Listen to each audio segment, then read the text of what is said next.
அவர்களை மனப்பூர்வமாய் சிநேகிப்பேன். God உன்னை மனப்பூர்வமா love பண்றாராம். Praise God.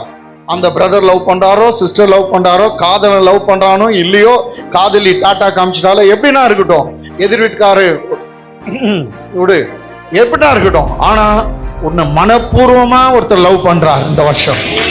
Yes very good. மனப்பூர்வமா அவர்களை மனப்பூர்வமாய் சிநேகிப்பேன். மனப்பூர்வமா எல்லாம் ஒரு முறை சொல்லுங்க. மனப்பூர்வமாய் சிநேகிப்பேன். இங்கிலீஷ் எப்படி இருக்குது பாருங்க. I will love them freely. ஃப்ரீயா லவ் பண்றார்.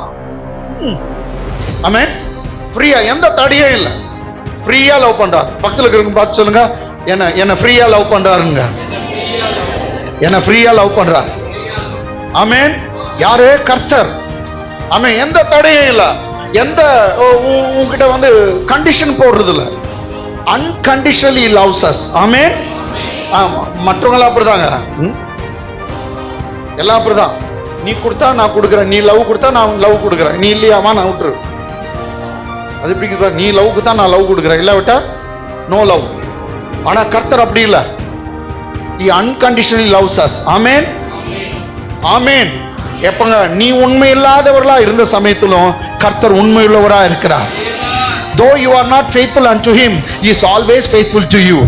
நீ பல தடவை கர்த்தரை விட்டு இருக்கலாம், பல தடவை அவர் விட்டு பின்வாங்கி இருக்கலாம், ஆனாலும் கர்த்தர் சொல்றா, உன்னை நான் மீண்டும் செட் பண்றேன், சரி பத்துட்டு அது மாத்திரம் மனப்பூர்வமா உன்னை லவ் பண்றேன்.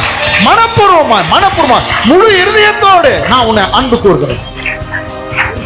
10 கட்டளை ஒரு கட்டளை. Love the Lord thy God with all your heart, with all your soul, with all your might, with all your mind.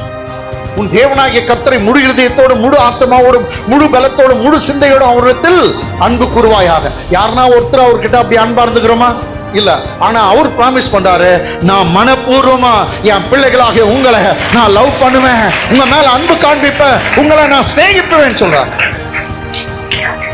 அப்போ இந்த இயர் வந்து நான் இயர் ஆஃப் ரெஸ்டோரேஷன். மீண்டும் கர்த்தர் உங்க மேல அன்பா தான் இருக்கிறார். ஒரு காலம் உன்னை அவர் தள்ளல, நான் உன்னை வெறுத்து விடவில்லை என்று சொல்லுகிற தேவன். ஆமென்.